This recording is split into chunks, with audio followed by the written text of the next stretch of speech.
Welcome, traveler of time.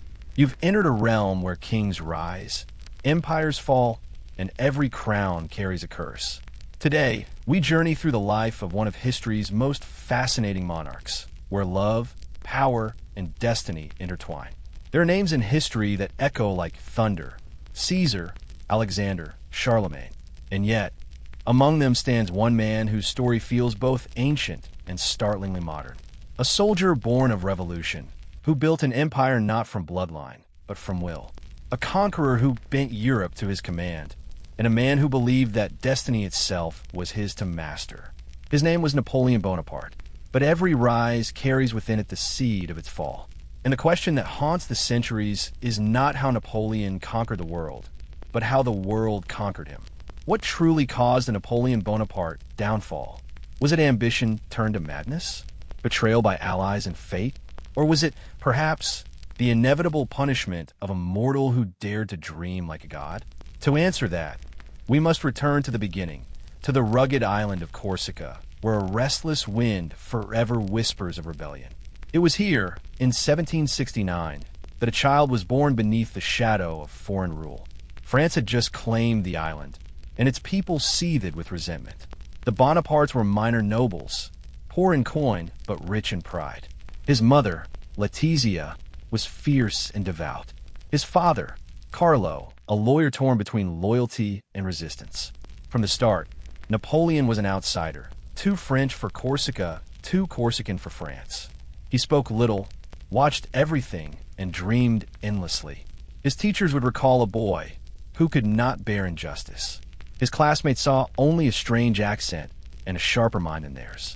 He was sent to mainland France at the age of 9, a lonely boy adrift in a nation that did not love him. He studied at military schools where the sons of nobles sneered at his poverty, mocked his origins, and underestimated the fire behind his silence. In those cold dormitories, Napoleon found no friends, only books, maps, and an idea. That knowledge and what could make him greater than birth or fortune. He devoured histories of Alexander, Caesar, and Frederick the Great. He saw in them reflections of what he might become, if only the world would grant him a battlefield. Then came the revolution. The streets of Paris erupted in chaos. The monarchy fell, and France, once a kingdom, became a storm.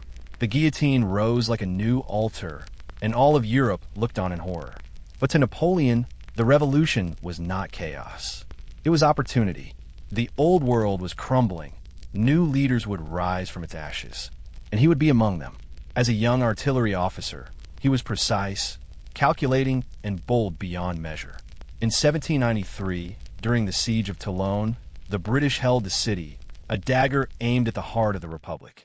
It was there that Napoleon first revealed the full measure of his genius.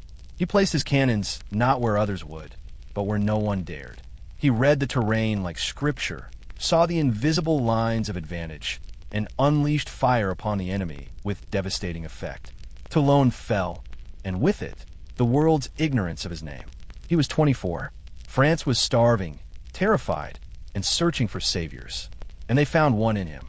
Promotion followed promotion. Command after command. In Italy, he led ragged, hungry soldiers against vast Austrian forces, and won again and again. He spoke to his men not as pawns, but as partners. Soldiers, you are naked and hungry. The government owes you much, but can give you nothing. Your patience and courage bring you honor, and victory shall bring you everything. They believed him, for he believed himself.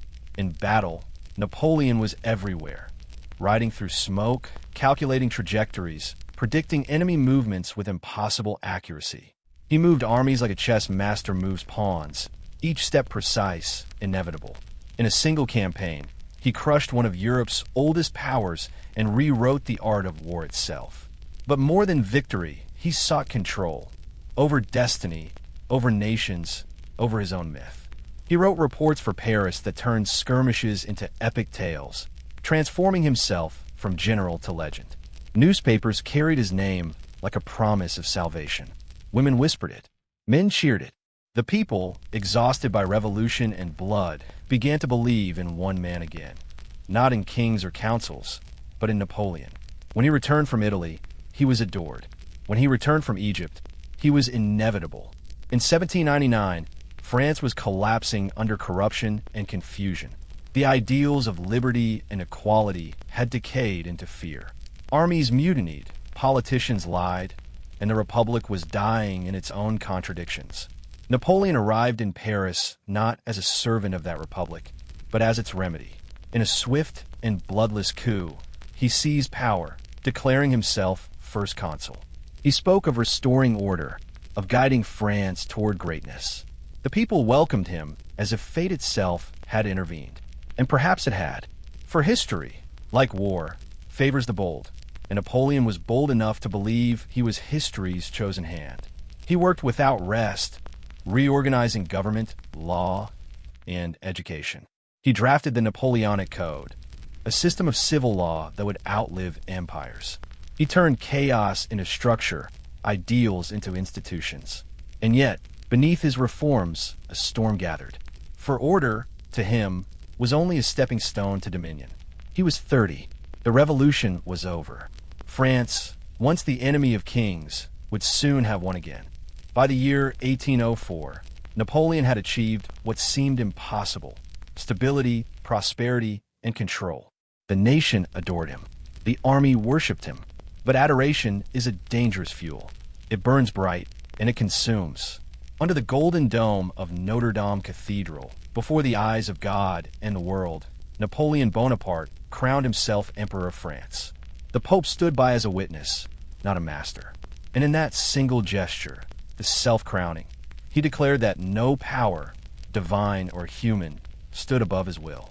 The son of Corsica, once mocked for his accent and poverty, now ruled the very continent that had once scorned him.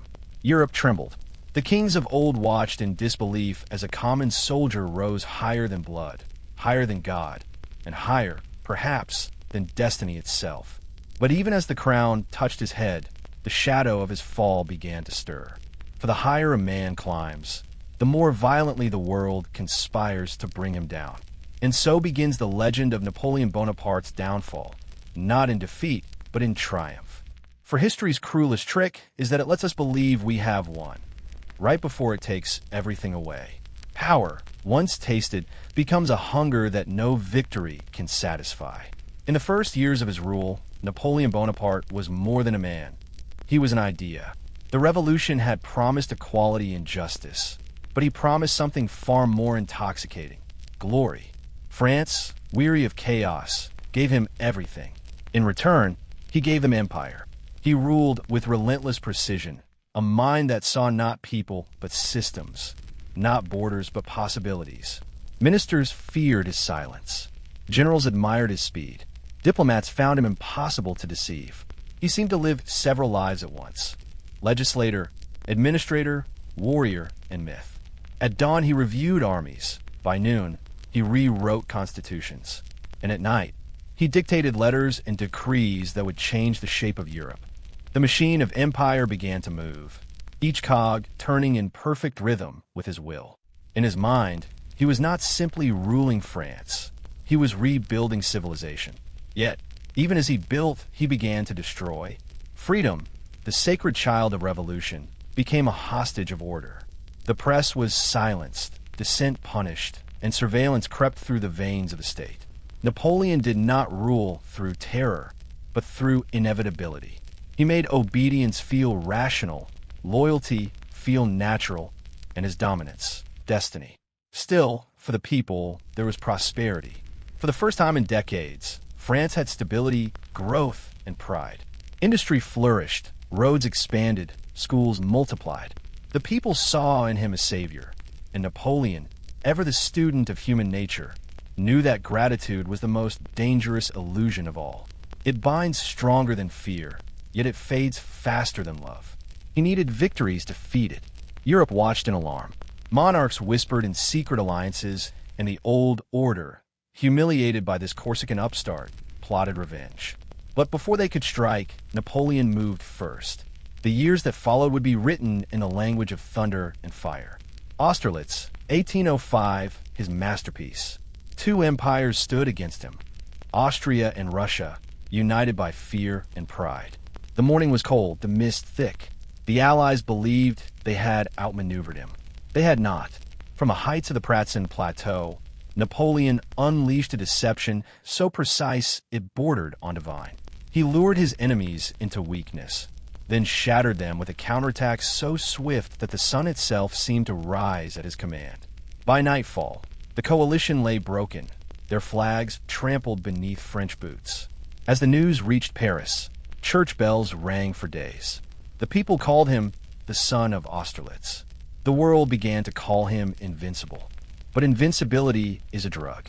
Each victory made him hungrier, more certain that fate would always favor him. Prussia fell at Jena. Austria fell again at Wagram. The map of Europe redrew itself in his image. Kingdoms collapsed, crowns bent, and from Spain to Poland, the imperial eagle spread its wings. And yet, behind the parades and triumphs, cracks appeared. War breeds glory, but also ghosts. Thousands of Frenchmen lay buried in foreign soil. Entire nations simmered in silent rebellion. The emperor's reach had grown vast, but so had the distance between him and the truth.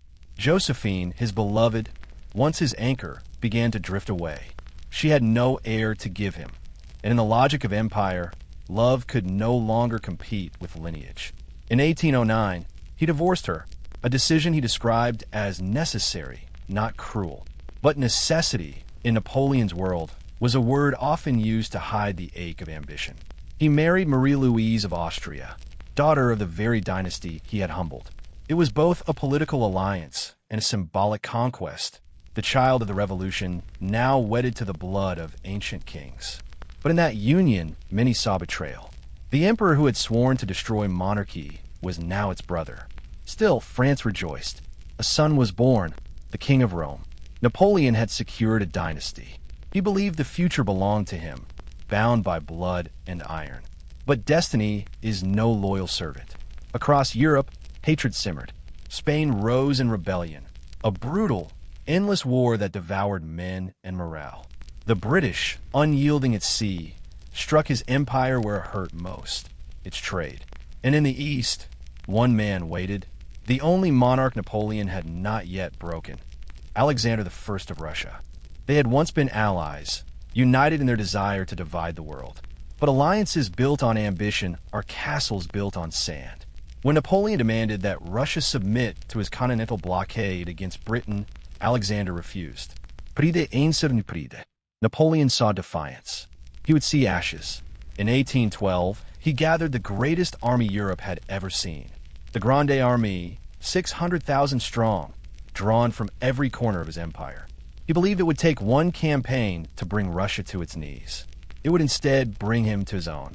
The invasion began under a summer sun, the fields golden, the soldiers singing. But Russia does not yield to songs or numbers. The enemy retreated, burning their own lands behind them. Villages vanished in flame. Crops turned to cinders, wells to dust. Each step forward was a step into emptiness. And as the army advanced, the lines stretched thin, supplies dwindled, and hope bled away. At Borodino, the two titans met in a battle so savage that even victory felt like defeat. The field was a wasteland of smoke and screams. The French held the ground, but not their souls. When Napoleon finally reached Moscow, he found it deserted. Then, as if in mockery, the city burned.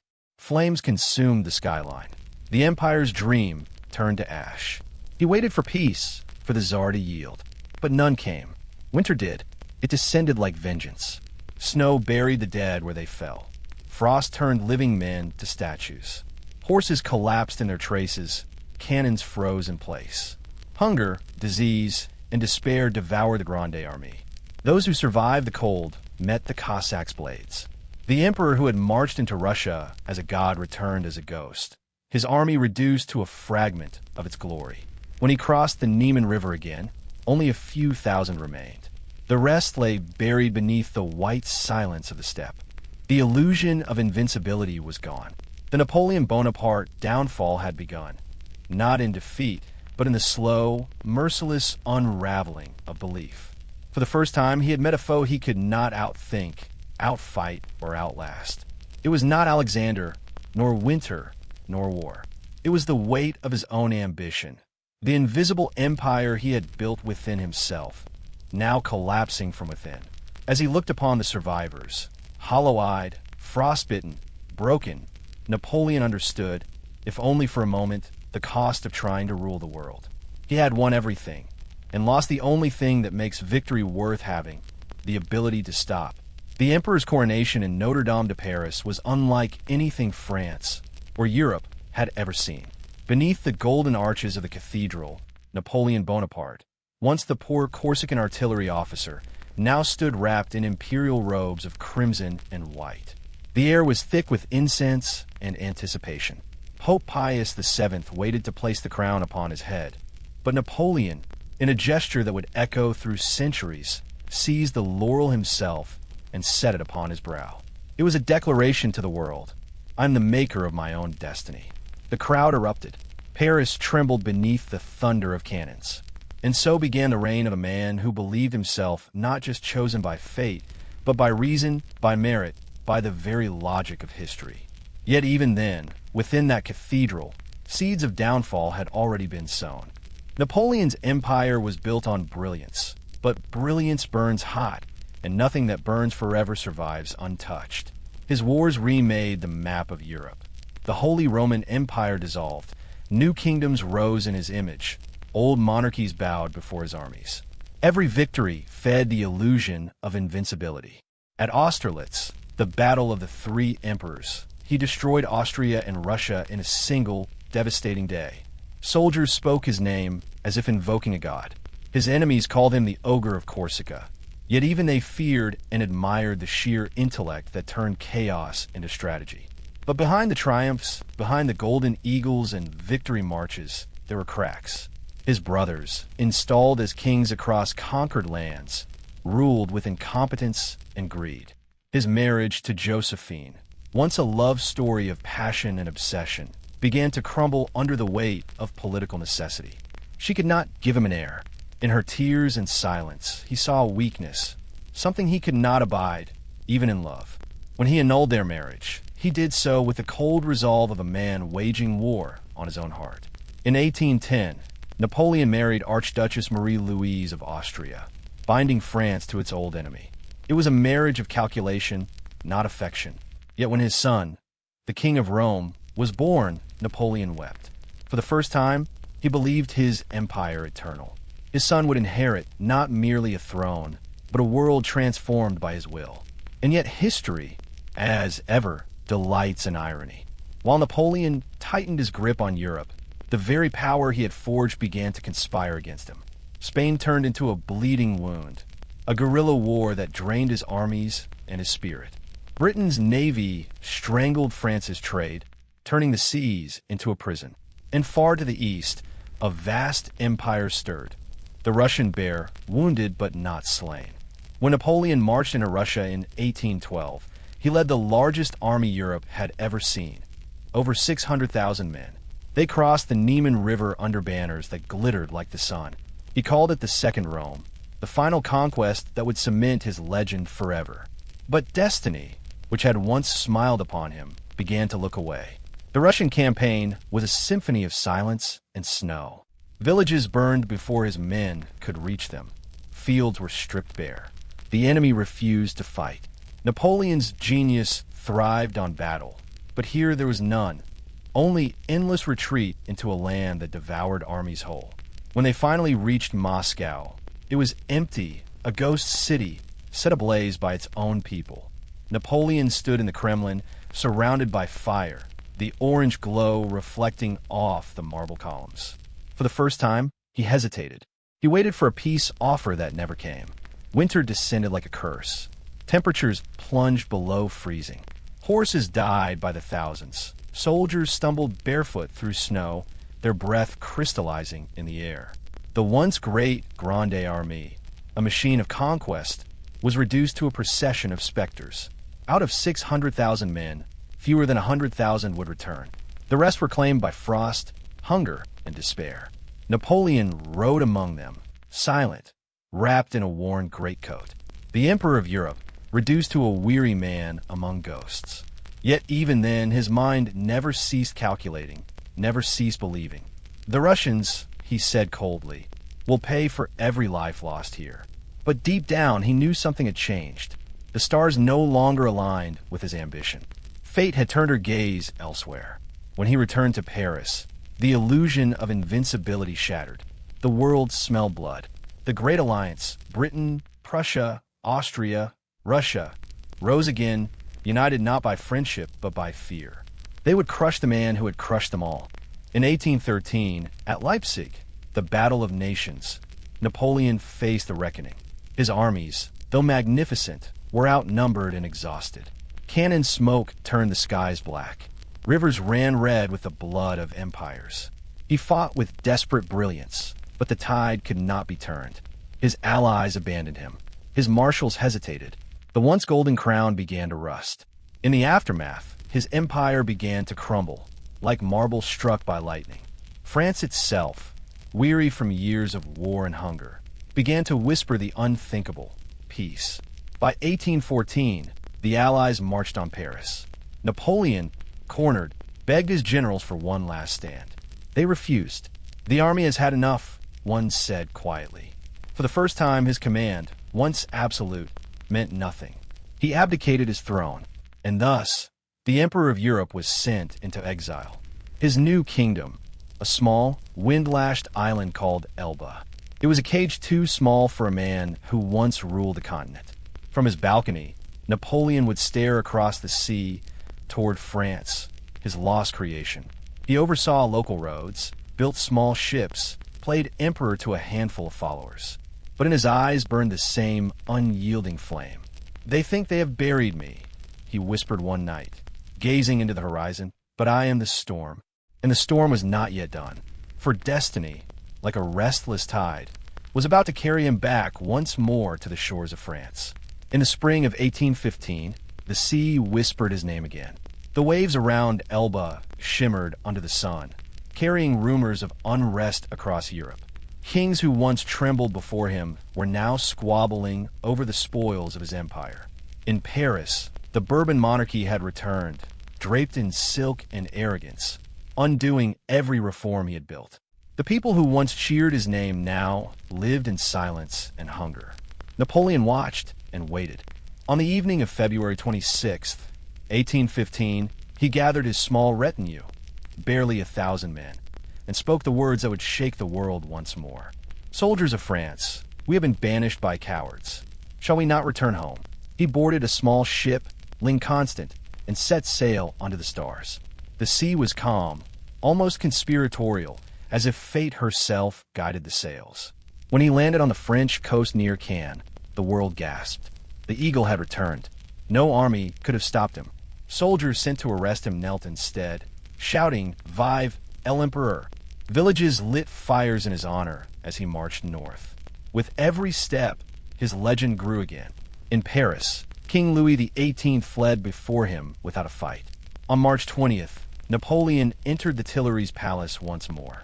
The corridors still smelled of dust and abandonment, but to him, they smelled like destiny. "France is mine again," he whispered, "and I am France." Thus began the 100 Days, the final blaze of a star before it burned out forever.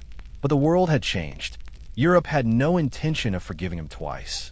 Within weeks, the great powers declared war, their armies converging upon France like wolves. Napoleon worked feverishly, summoning what was left of his genius and charm. He built a new army from veterans and loyalists, promising glory one last time. His plan was daring. Strike first, divide his enemies, and destroy them before they could unite. He marched toward Belgium, toward a small, muddy crossroads that would become one of the most fateful names in all of history, Waterloo. June 18th, 1815. The sky hung heavy with storm clouds. Napoleon surveyed the fields through his telescope, his uniform soaked by morning rain. Across the valley stood the Duke of Wellington's army, waiting behind ridges and farm walls. Behind them, far to the east, the Prussian army was on its way. The clock was ticking. The battle began late, delayed by the weather. Cannon fire shook the ground. French cavalry thundered across the fields like iron waves, sabers flashing in the gray light. Columns of infantry advanced through the mud, shouting, "Vive l'Empereur!" as musket smoke swallowed them whole. Napoleon watched, his hands clasped behind his back, the image of calm, but beneath the mask doubt flickered. At first, victory seemed near. The British lines wavered, villages burned, and the enemy faltered. One more push, he told Marshal Ney. Break them, and the world is ours again. Ney charged without hesitation, but the British squares held. Muskets fired in perfect rhythm, mowing down wave after wave of French cavalry. Then, the impossible happened. Black shapes appeared on the distant ridge, flags bearing the Black Eagle of Prussia. Blücher's army had arrived. Napoleon's heart sank. Too soon, he murmured. They're too soon. The fields of Waterloo dissolved into chaos. French soldiers, outnumbered and exhausted, fought like lions in the mud. The Imperial Guard, his proud, undefeated elite, marched forward for one last assault. The Guard advances, they shouted. But even they, the symbols of his invincibility, were crushed beneath relentless fire. As dusk fell, the cry went up, La Garde recule. The Guard retreats. It was more than a cry. It was the death knell of an empire. Napoleon rode into the smoke, his horse stumbling over the bodies of the fallen. His once mighty army was gone, broken beyond repair. The rain mingled with tears on his face. For the first time, he said nothing. By the next morning, it was over. Europe had risen against him and won. The man who once crowned himself emperor now fled through the night, disguised, hunted, and betrayed by those who once worshipped him. The dream of conquest had turned to dust. When he returned to Paris, he found the city silent, cold, and faithless. The politicians who had welcomed him 3 months earlier now turned away.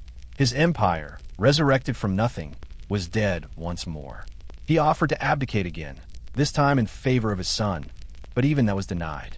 The Allies demanded him, not his heir. And so, on July 15th, 1815, Napoleon surrendered to the British aboard the ship HMS Bellerophon. He thought he would be allowed to live in England, perhaps as a gentleman in quiet exile. Instead, they sent him far beyond Europe, beyond redemption, beyond return, to a remote island in the South Atlantic, where the wind never stopped blowing. Saint Helena. It was a rock adrift in a hostile sea, 1,000 miles from any shore. There would be no escape, no army, no empire. Just a man and his memories. There in a small, damp house called Longwood, Napoleon Bonaparte, the man who had ruled the world, lived out his final years.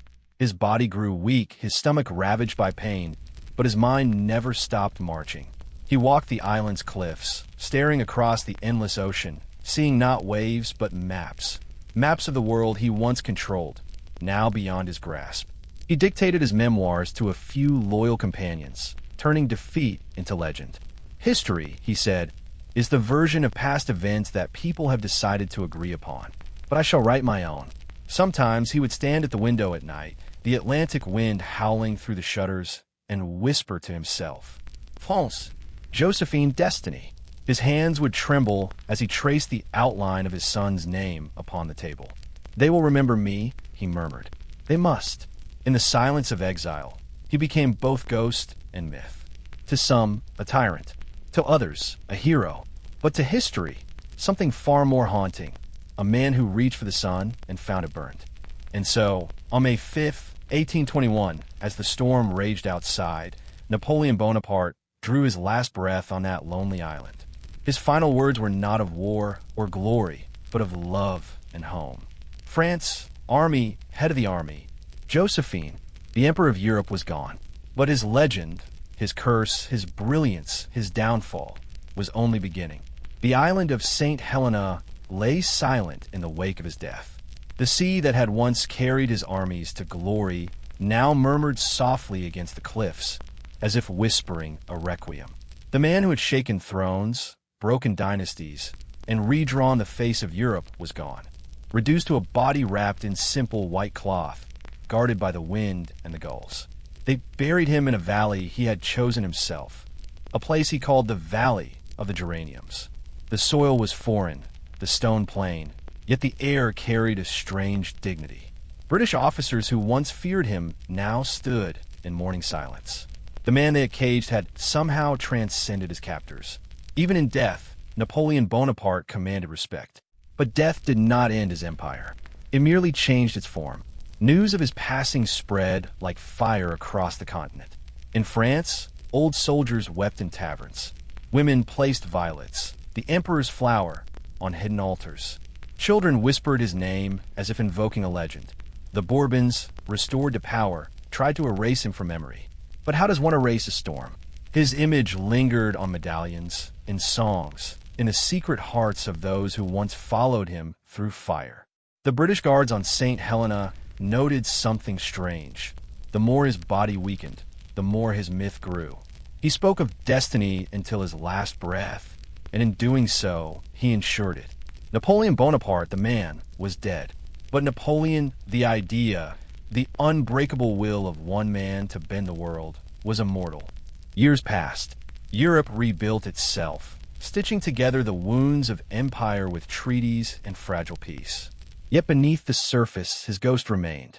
He haunted the dreams of kings, the rhetoric of revolutionaries, the ambitions of soldiers.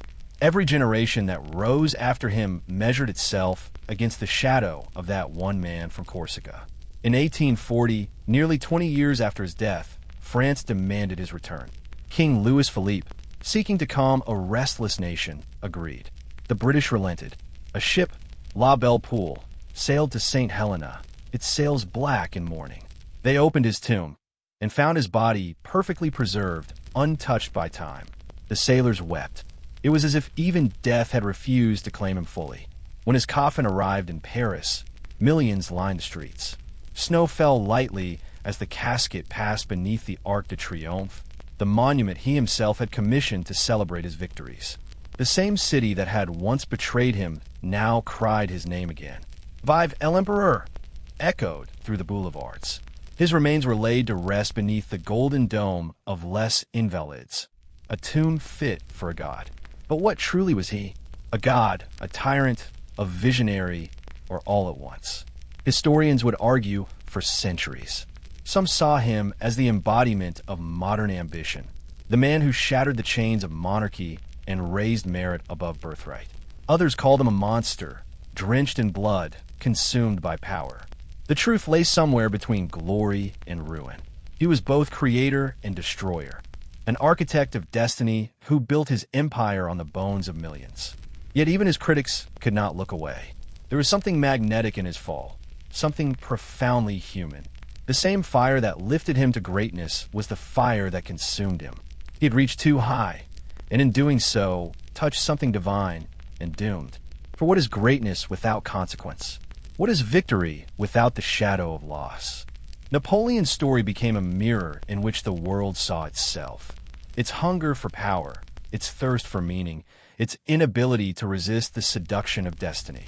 Writers, painters, philosophers, all became obsessed. Beethoven, who once dedicated a symphony to him, tore the dedication away in rage when Napoleon crowned himself emperor. Yet even he could not escape the influence of that mythic will. Tolstoy's war and peace revolved around him. Victor Hugo called him the lightning of Europe. He was no longer a man. He was a force. And within that force lay the paradox that defines history. The eternal struggle between freedom and control, between vision and destruction. Napoleon had believed he could remake the world through sheer willpower, and for a time, he did.